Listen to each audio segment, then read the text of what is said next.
नमस्कार दोस्तों, natural status KGP में आपका बहुत बहुत स्वागत है। दोस्तों, बसंत पंचमी और होली के बीच फुलेरा दूज का पर्व मनाया जाता है। इस दिन का हर क्षण शुभ और पवित्र होता है। इस दिन बिना मुहूर्त देखे सारे मंगल कार्य किए जा सकते हैं। दोस्तों, सनातन धर्म में फुलेरा दूज बहुत ही खास पर्व माना जाता है और इस दिन से लोग होली की तैयारियों में जुट जाते हैं। फुलेरा दूज का त्यौहार 1 मार्च 2025 यानी कल मनाया जाएगा। हिंदू पंचांग के अनुसार फुलेरा दूज हर साल फाल्गुन मास के कृष्ण पक्ष की तृतीया तिथि को मनाई जाती है। भारत के कुछ हिस्सों में फुलेरा दूज को बेहद हर्षोल्लास से मनाया जाता है। इस पर्व की रौनक मुख्य रूप से उत्तर प्रदेश के मथुरा, ब्रज और वृंदावन आदि स्थानों पर देखने को मिलती है। हालांकि बसंत पंचमी और होली के बीच फुलेरा दूज का त्यौहार आता है। इस दिन श्री राधा रानी और श्री भगवान कृष्ण की पूजा की जाती है। दोस्तों, अब हम बात करेंगे फुलेरा दूज के शुभ मुहूर्त की। तो हिंदू धर्म के दौरान फुलेरा दूज साल के अंतिम माह फाल्गुन में मनाई जाती है।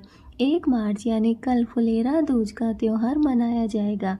फुलेरा दूज की तिथि 1 मार्च यानी कल अर्धरात्रि में 3:16 से शुरू होगी और तिथि का समापन 2 फरवरी को रात 12:09 पर होगा। दोस्तों, शुभ योग में मनाई जाएगी फुलेरा दूज। फुलेरा दूज इस बार बहुत ही खास मानी जा रही है क्योंकि इस दिन त्रिपुष्कर योग का निर्माण होने जा रहा है, जिसका मुहूर्त कल सुबह 6:46 से शुरू होगा और सुबह 11:22 तक रहेगा। फुलेरा दूज है अबुझ मुहूर्त। दोस्तों, फुलेरा दूज के दिन अबुझ मुहूर्त होता है, इसलिए यह तिथि शादी विवाह के लिए श्रेष्ठ मानी जाती है। इस दिन बड़ी संख्या में शादी विवाह संपन्न किए जाते हैं। दोस्तों, पूरे माह में फुलेरा दूज एक ऐसा दिन होता है जब इस दिन का हर पल हर क्षण बहुत ही शुभ होता है। इसलिए इस दिन बिना मुहूर्त देखे शादी विवाह जैसे मांगलिक कार्य किए जा सकते हैं। इसके अलावा यह तिथि विवाह, मुंडन, गृह प्रवेश, वाहन खरीदना आदि कार्य करने के लिए भी सर्वश्रेष्ठ मानी जाती है। दोस्तों, फुलेरा दूज पूजन विधि। फुलेरा दूज पर भगवान श्री कृष्ण के बाल स्वरूप लड्डू गोपाल की पूजा अर्चना की जाती है। इस दिन लड्डू गोपाल का स्नान गंगा जल या किसी पवित्र नदी के जल से कराना चाहिए। इसके पश्चात श्री कृष्ण के बाल स्वरूप को पीतांबर अर्थात पीले रंग के वस्त्र अर्पित करें। साथ ही प्रसाद के रूप में माखन मिश्री का भोग लगाएं। इस दिन श्री कृष्ण और राधा रानी की मूर्ति के साथ आप फूलों की होली भी खेल सकते हैं। यदि आप ऐसा करते हैं तो आपको राधा रानी और श्री कृष्ण जी का आशीर्वाद की प्राप्ति होती है। दोस्तों, फुलेरा दूज पर क्या क्या उपाय कर सकते हैं। दोस्तों, मनचाहा व्यक्ति के साथ विवाह करने के लिए जो लोग किसी से प्रेम करते हैं या फिर किसी को पसंद करते हैं और उसके साथ विवाह करना चाहते हैं, तो यह फुलेरा दूज पर राधा कृष्ण की विधिवत पूजा करने के बाद एक साफ कागज पर केसर से अपने साथी का नाम लिखें और उसे राधा रानी के चरणों में रख दें। देखना, ऐसा करने से आपका मनचाहे व्यक्ति के साथ विवाह अवश्य होगा। राधा रानी की कृपा आपको जरूर प्राप्त होगी। दोस्तों, खुशहाल वैवाहिक जीवन के लिए यदि आपके वैवाहिक जीवन में सब कुछ सही नहीं चल रहा है और अक्सर आप दोनों के बीच बहस या विवाद होता रहता है, तो आप दोनों को फुलेरा दूज पर भगवान श्री कृष्ण और राधा रानी की विधि विधान से पूजा करनी चाहिए और माखन मिश्री का भोग भी अवश्य लगाना चाहिए। ऐसा करने से वैवाहिक जीवन में सुख समृद्धि प्राप्त होती है और सारे लड़ाई झगड़े खत्म हो जाते हैं। तो दोस्तों, कैसी लगी आपको हमारी वीडियो? अगर अच्छी लग रही है तो वीडियो को एक लाइक करें। हमारे चैनल पे अगर आप नए हैं और अभी तक हमारे चैनल को सब्सक्राइब नहीं कर रखा है तो प्लीज़ चैनल को सब्सक्राइब ज़रूर कर लें ताकि हमारी आने वाली हर एक वीडियो आप तक पहुंच सके।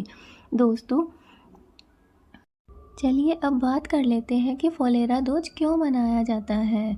तो दोस्तों बता दें कि फोलेरा दूज मनाने के पीछे कई धार्मिक और पौराणिक कथाएं प्रचलित हैं। फोलेरा दूज को राधा कृष्ण के प्रेम का प्रतीक माना जाता है।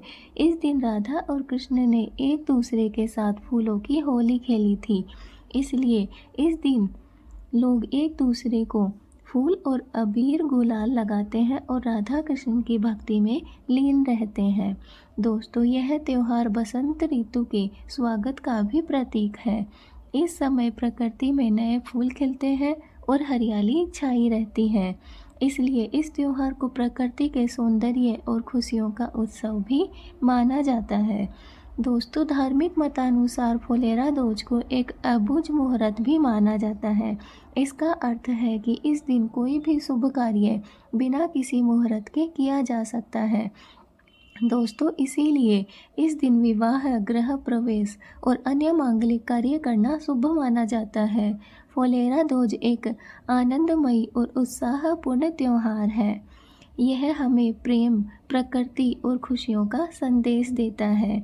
इस दिन लोग एक दूसरे के साथ मिलकर प्रेम और भाईचारे का संदेश फैलाते हैं। तो दोस्तों अब आप जान ही गए होंगे कि फोलेरा दूज का हमारे जीवन में कितना महत्वपूर्ण स्थान है। इसलिए इस दिन राधा कृष्ण की पूजा करने से मन चाहे फल की प्राप्ति होती है और साथ ही श्री कृष्ण के बाल स्वरूप लड्डू गोपाल की पूजा करने से, उन्हें माखन मिश्री का भोग लगाने से भी हमें हमारे मन चाहे फल की प्राप्ति हो सकती है। तो दोस्तों फोलेरा दूज आ ही रही है और हमने आपके लिए वीडियो बना दिया है। दोस्तों इसे देख के, इसे सुन के आप भी अपने जीवन में नई नई खुशियाँ प्राप्त कर सकते हैं और लड्डू गोपाल और राधा रानी की पूजा विधि विधान से कर सकते हैं। दोस्तों साधारण से नियम है, कोई ज़्यादा तामझाम करने की ज़रूरत भी नहीं है। बस आप तो सुबह उठकर आपके घर में अगर लड्डू गोपाल हैं तो उन्हें नहलाकर गंगा जल से स्नान करवाएं, पीले वस्त्र पहनाएं और फूलों से राधा और कृष्ण को होली खिलाएं। उसके बाद उन्हें माखन मिश्री का भोग लगाएं और उनकी पूजा करें। इतना करने से ही लड्डू गोपाल, श्री कृष्ण भगवान और राधा रानी का जो आशीर्वाद है वो आपको प्राप्त हो जाएगा और आपका जीवन खुशियों से परिपूर्ण हो जाएगा। तो दोस्तों कैसी लगी हमारी वीडियो? अगर अच्छी लगी तो लाइक करें, शेयर करें, चैनल पे नए हैं तो सब्सक्राइब करें, कमेंट में राधे राधे जय श्री कृष्णा ज़रूर लिखें। मिलते हैं अपनी नेक्स्ट वीडियो में, तब तक के लिए राधे राधे जय श्री कृष्णा। भगवान आप सब लोगों का भला करें।